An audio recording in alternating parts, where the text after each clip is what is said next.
El mundo que nos rodea está lleno de fenómenos interesantes que intentamos descifrar, puesto que somos una especie curiosa. Y para esto hemos utilizado bastantes enfoques, como por ejemplo sería el método científico. Primero que nada, ¿qué es el método científico? Pues lo que nos dice un artículo de la Universidad de Navarra es que es un proceso que sirve para validar teorías, a través de investigaciones replicables. Aparte, se intenta que las opiniones del investigador influyan en la menor medida posible.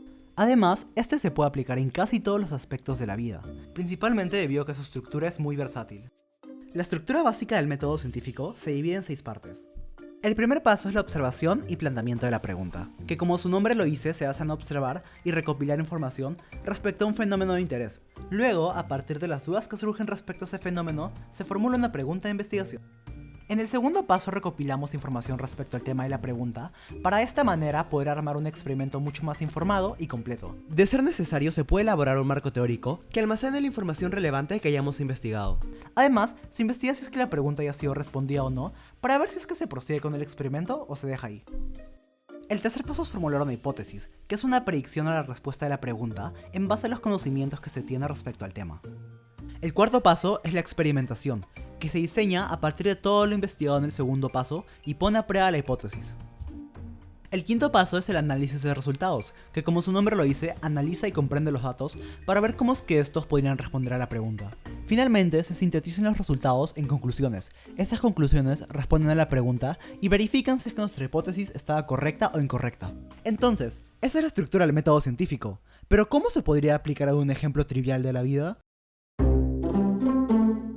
Imaginemos que como todas las mañanas, vas a la cocina porque quieres hacerte unas tostadas con mantequilla. Entonces pones el pan en la tostadora y pasa un rato y el pan sale. Pero ves que lo raro pasa, el pan no se ha tostado. ¿Qué crees que habrá pasado? Y ahí puedes ver una observación, el tostador no tuesta. Y de ahí puede salir tu pregunta, ¿por qué el tostador no tuesta? Entonces te puedes investigar las posibles causas y te das cuenta que podría ser porque tu enchufe está malogrado.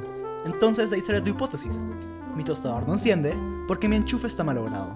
Ahora toca diseñar la experimentación y ponerla a prueba.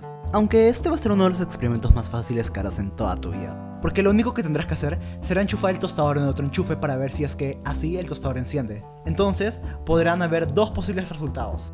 1. El tostador enciende y tu hipótesis está correcta. O 2. El tostador no enciende y tu hipótesis está incorrecta. Y luego de eso analizamos los resultados, aunque la verdad acá no hay mucho que analizar ya que las respuestas son bastante lineales. Y bueno, las conclusiones obviamente son bastante simples. La hipótesis estaba correcta y el enchufe estaba mal, o la hipótesis estaba incorrecta y en verdad hay algo mal con el tostador o con otro factor. ¿Y eso sí es simple? Pues sí, pero no. Quiero decir, este ejemplo es bastante simple, pero aún así no lo debemos de subestimar, ya que a partir de este podrían salir otros experimentos más interesantes, como sería ¿cuál es el problema del enchufe en el caso de que el enchufe esté mal? O podría ser también, si no es el enchufe, entonces ¿cuál es el problema con la tostadora? En caso que el enchufe esté bien. Aunque bueno, también es cierto de que esta es una forma bastante simple del método científico, ya que existen muchas otras maneras en las que el método científico se puede complicar y se puede volver un poco más exigente, como por ejemplo sería con los experimentos controlados.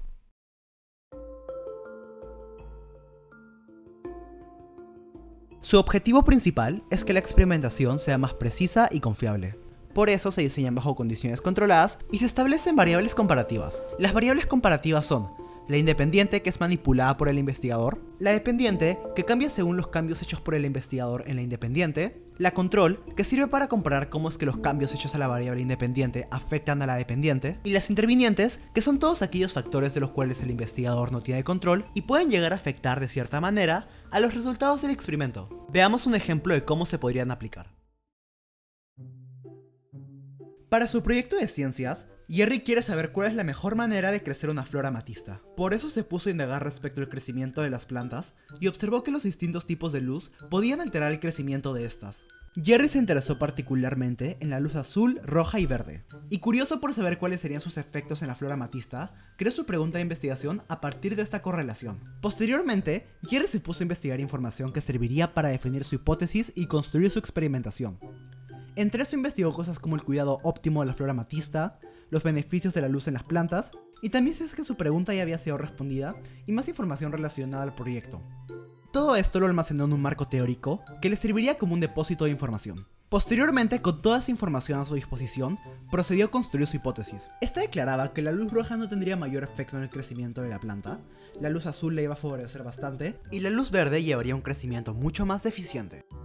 Ahora, para comprobar o desmentir su hipótesis, Jerry decidió hacer un experimento controlado, para lo que primero tenía que definir las variables.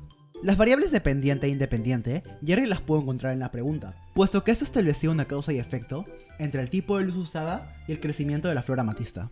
Para la variable control, él decidió usar la luz natural, ya que esta sería la manera estándar en la que la flor crecería, y esta manera podría servir como comparación.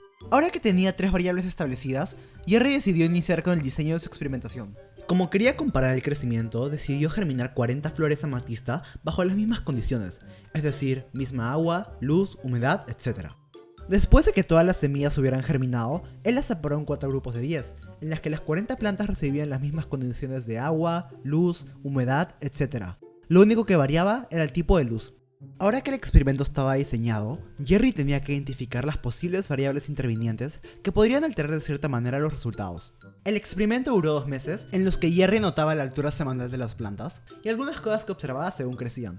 A la 8ª semana salieron los resultados. Jerry decidió poner en tablas los datos que había anotado de la altura semanal de las flores. Además, para poder interpretar mejor los datos, construyó gráficos para analizar el crecimiento de las flores a través de las semanas y la relación con su altura final. A la hora de analizarlos, se dio cuenta de que algunas plantas murieron durante las 8 semanas, o que otras crecían de más, o se quedaban en cierta altura. Esto lo atribuyó a las variables intervinientes que había establecido, específicamente a la calidad de las semillas y la aparición de plagas que podían matar a las plantas. Luego, con los promedios de crecimiento por semana de cada luz, diseñó un gráfico para analizar cómo estos se diferenciaban y comprobar si su hipótesis era correcta. Finalmente, Jerry elaboró sus conclusiones. Estas respondieron a la pregunta, estableciendo que el crecimiento se veía desfavorecido en cierta medida por la luz roja, favorecido por la luz azul y deteriorado por la luz verde. Además, hizo hincapié en que si bien la luz roja desfavorecía el crecimiento, esta fomentaba en gran medida el desarrollo de flores. Jerry sabía que su nuevo hallazgo podía representar información valiosa, así que decidió reportar toda su investigación y dejarla en un documento para que de esta manera el conocimiento que él tenía estuviese sustentado. Esto significaba que su hallazgo era irrefutable, ¿verdad? Pues realmente no. Lo cierto es que si bien su hallazgo podría estar sustentado con una investigación, esta en sí misma podría estar mal o algo la puede haber afectado durante la experimentación. Es por eso que estas investigaciones deben ser replicables, para así en caso de alguien no estar convencido, este las pueda hacer y comprobar tu hipótesis de vuelta o destruirla. Y eso es lo magnífico de la ciencia. Nunca podremos estar realmente seguros de que algo es 100% cierto. Y bueno, para esto tenemos el método científico, para al menos poder estar un 90% seguros de que nuestra teoría es verdad. Muchas gracias por ver y hasta el siguiente video.